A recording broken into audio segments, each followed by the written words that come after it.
Bonjour, bonsoir mesdames, messieurs et bienvenue sur cette chaîne. Pour ceux qui me voient pour la première fois, je leur demande de s'abonner. Abonnez-vous à cette chaîne pour bien connaître votre présentateur. Mais d'entrée de jeu, je veux dire que mon nom, c'est Basile. À tous les Africains francophones résidant en Colombie-Britannique. Ce message, c'est pour eux. Et particulièrement tous ceux avec qui nous sommes sur la plateforme WhatsApp du réseau des Africains francophones en Colombie-Britannique ou du réseau des francophones afro-canadiens en Colombie-Britannique. Ce message, c'est pour eux. C'est un message de bilan et de perspective à venir. Parce qu'il est important que de temps en temps, on marque une pause pour essayer de voir comment enjamber les prochains pas. Donc voilà ce que j'ai à dire pour ce départ. Nous vous invitons à vous abonner et à cliquer sur la cloche de notification. Parce qu'on a déjà fait d'autres vidéos. Comme ça vous permettrait de voir les vidéos précédentes. Et ça vous permettrait également, en cliquant sur la cloche de notification, de pouvoir accéder directement aux vidéos chaque fois que nous allons les publier de façon globale. Mais nous allons dire que la chaîne Asiania Free est une chaîne qui se veut l'émancipation culturelle et intellectuelle des Africains francophones et une chaîne d'épanouissement social des Africains en général et des francophones en particulier. Donc, si vous êtes intéressé de savoir le message bilan et la perspective des francophones ici en Colombie-Britannique, je vous donne rendez-vous dans un instant.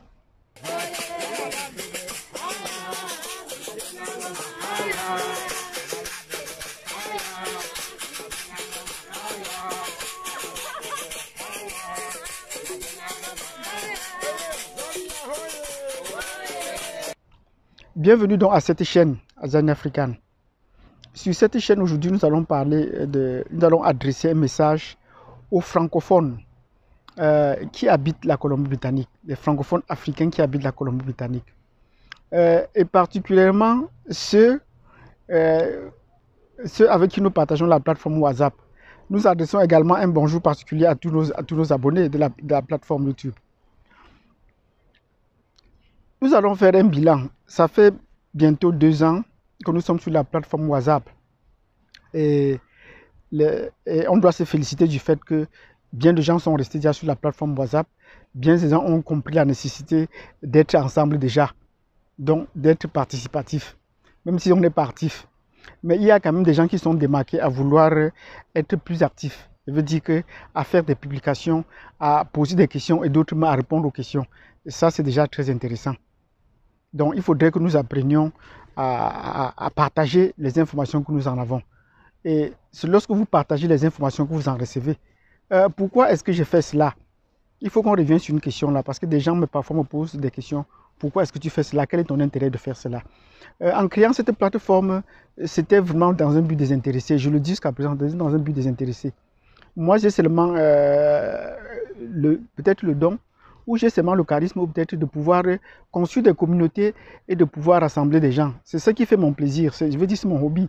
En dehors des heures de travail, je pense à ma communauté. J'ai envie de voir la communauté africaine s'épanouir, les Noirs en général, être épanouis. Là, ça me plairait. Quand je parviens déjà à mettre des gens en connexion, à mettre des gens en réseau, c'est ça qui me plaît, ça qui m'épanouit. Bon, j'aime sortir, j'aime rencontrer des gens, comme là, je tourne dans des parcs. J'aime sortir, j'aime rencontrer des gens, j'aime partager. C'est ça ma nature d'être. Je promets la solidarité à tous les nouveaux. Donc, je fais un effort d'être ouvert. C'est ça ce qui fait mon confort, quoi. Et ce qui fait que chaque fois que j'ai une information, je préfère partager avec les gens. Je vais lâcher des informations pour partager avec les gens. Ça me plaît. Il y a des gens, par contre, qui ne sont pas de ma nature. Donc, ça veut dire qu'ils sont dans leur coin reclus, ils ont besoin du calme, d'être casaniers. Et dès qu'ils ont une information, ils gèrent pour eux. Et puis, bon, ça leur suffit. Et c'est comme ça qu'ils sont à l'aise. Donc, il faudrait qu'on essaie de rassembler moi particulièrement, et tous ceux qui partagent cette opinion, qui se joignent à moi. Et comme ça, on va essayer de construire une communauté assez plus forte. Et dans ce sens, ce n'est pas le seul réseau que j'ai créé, ce n'est pas la seule association que j'ai créée. J'ai créé le réseau des Africains francophones ici à Vancouver. J'ai créé également l'association des enseignants africains francophones à travers le Canada. là c'est au niveau Canada. Et j'ai également créé, lancé le site des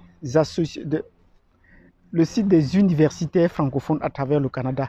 Ça, c'est pour ceux que j'entends être d'un niveau un peu intellectuel confortable, qui pouvaient figurer dans cette plateforme, ou peut-être qui ont quitté les précédentes plateformes sous prétexte que les gens disaient du n'importe quoi. Ok, j'ai dit dans ce cas, on va vous mettre dans un panier. Et j'ai créé dans cette plateforme dans lesquelles je pense qu'ils font des efforts de s'exprimer. Mais je pense toujours que on doit être tous ensemble. Les grands ont besoin des petits ont besoin des grands, les forts des faibles, ainsi de suite. On doit être tous ensemble. Donc voilà à peu près ce que je voudrais dire. Donc je le fais dans un plaisir, j'ai fait toutes ces choses-là dans un plaisir désintéressé.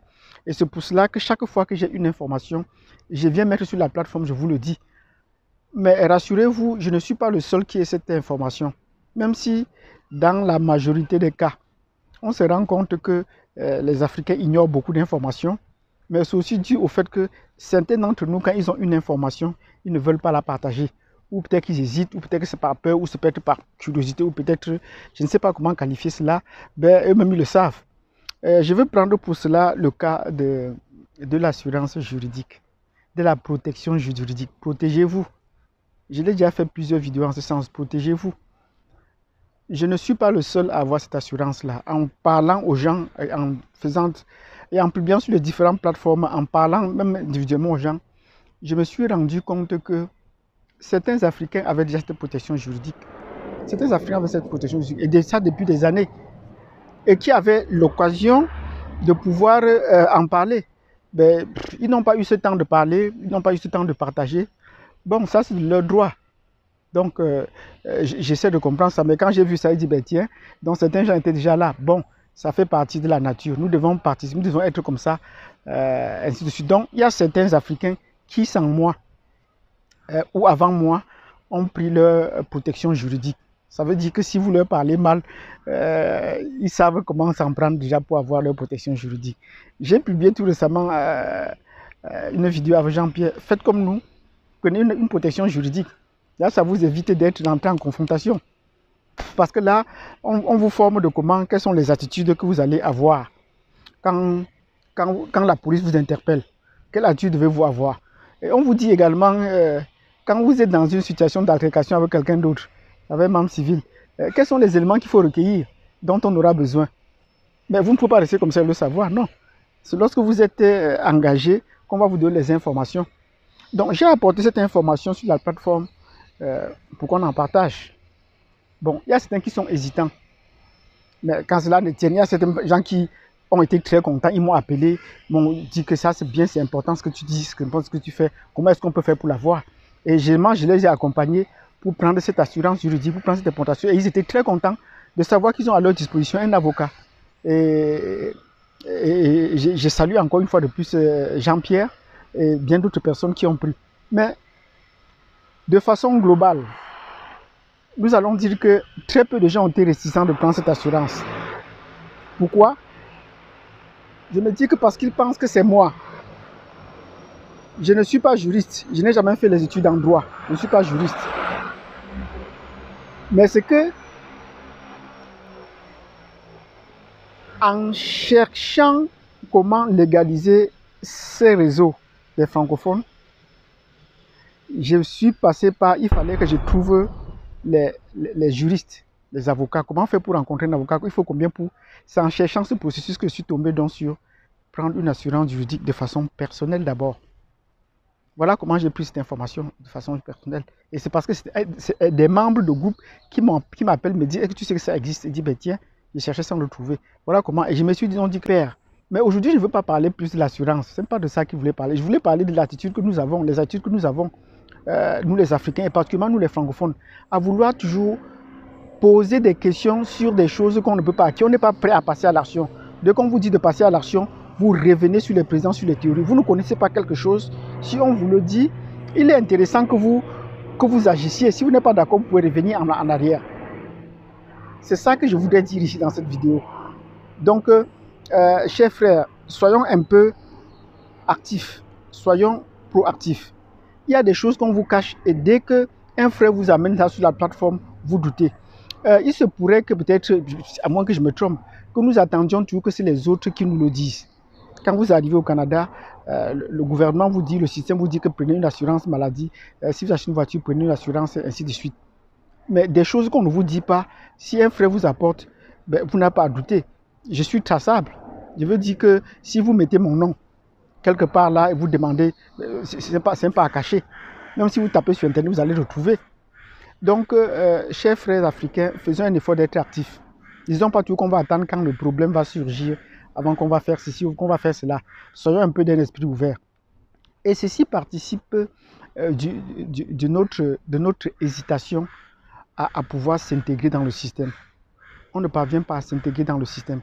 Et là, ça pose beaucoup de problèmes. Parce que nous, les hommes,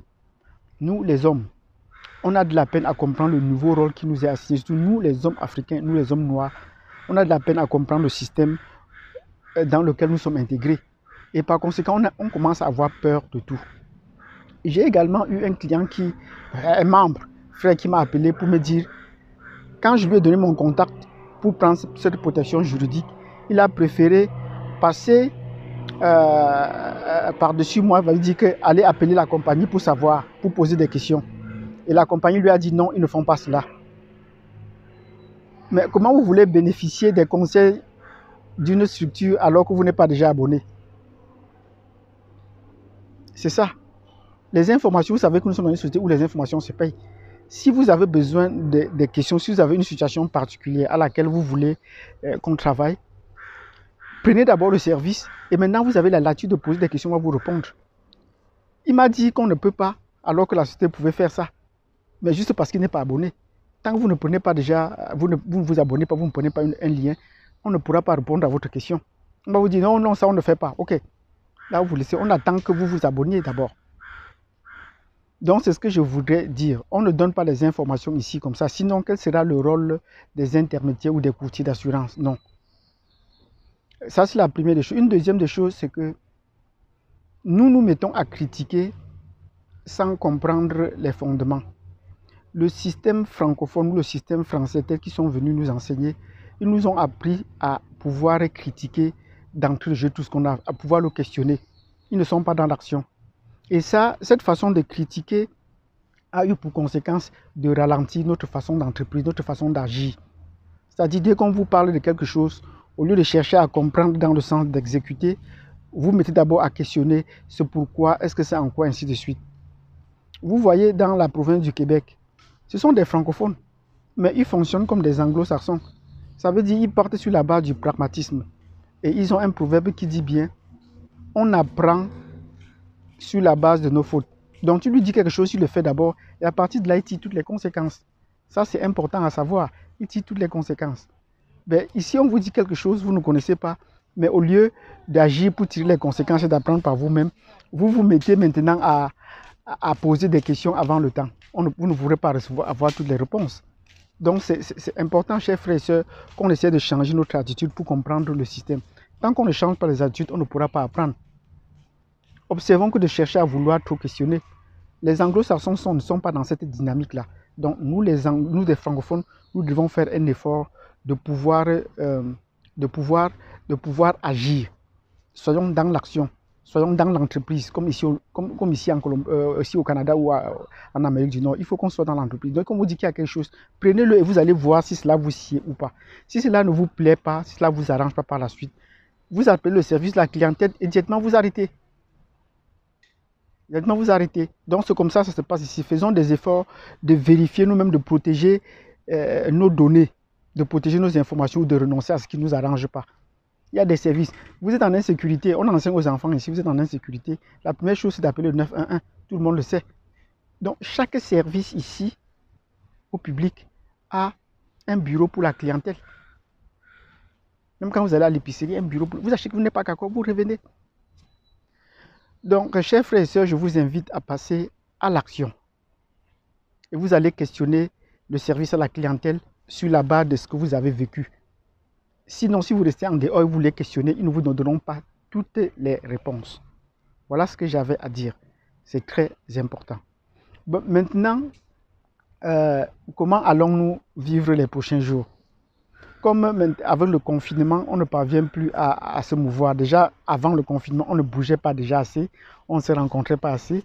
Ben, la situation actuelle fait qu'il faudrait qu'on trouve des nouvelles façons de collaborer. Et pour cela, j'ai mis en place un Zoom hebdomadaire. Je veux dire que tous les dimanches à partir de 12 h en Colombie-Britannique, à Vancouver, j'essaie d'être sur Zoom. Et j'invite les gens des autres provinces qui participent. Et nous avons commencé à 4, nous sommes montés à 6, ainsi de suite. Donc le nombre est croissant. C'est la logique. Je disais à ceux qui étaient là, ne vous inquiétez pas, c'est comme ça que ça se passe avec nous les Africains. Dès qu'on va vous faire les rapports que voilà, c'est comme ça que c'est un... D'autres vont en train de préparer l'habitude pour qu'on se retrouve.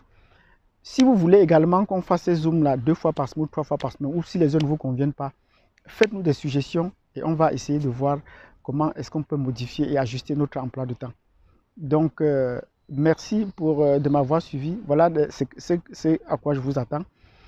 Première des choses, aujourd'hui, je vous attends que vous vous abonniez massivement à cette chaîne, Azan African. Deuxièmement, que vous essayez de prendre votre assurance, même si ce n'était pas tellement l'objet de cette vidéo. Cliquez sur la notification pour ne pas rater les prochaines. Et je vous donne donc rendez-vous. Voilà les 4 choses à faire. Je vous donne donc rendez-vous tous les 12h30 heure de Vancouver, dimanche, pour qu'on essaie de faire des partages. Dimanche passé, nous avons partagé sur est-ce que les Africains francophones bénéficient de tous les services financiers ou tous les avantages que le gouvernement fédéral et provincial ont mis en place pour pouvoir soutenir les gens qui sont atteints ou qui sont frappés par cette pandémie. Donc ce sont des liens là que nous avons partagés cette semaine. La semaine prochaine, nous allons voir comment est-ce qu'on peut renforcer notre communauté. Comment est-ce qu'on peut renforcer le lien des familles. Comment construire une famille et comment reconstruire une famille. Donc nous allons expliquer ça en détail dans la construction et la reconstruction des familles. Merci pour ce temps que vous m'avez accordé. Si vous avez été satisfait, je vous donne donc rendez-vous dimanche. Et avant dimanche, abonnez-vous, cliquez sur la cloche de notification, laissez-nous un commentaire, votre avis sur les différents sujets que nous avons dit. Et surtout, mettez-moi un pouce pour me rassurer que vous avez bien compris. Si vous n'êtes pas d'accord, mettez également le pouce contraire pour nous signaler que vous êtes passé par ici. Et on saura comment corriger le tir pour la prochaine fois. À bientôt.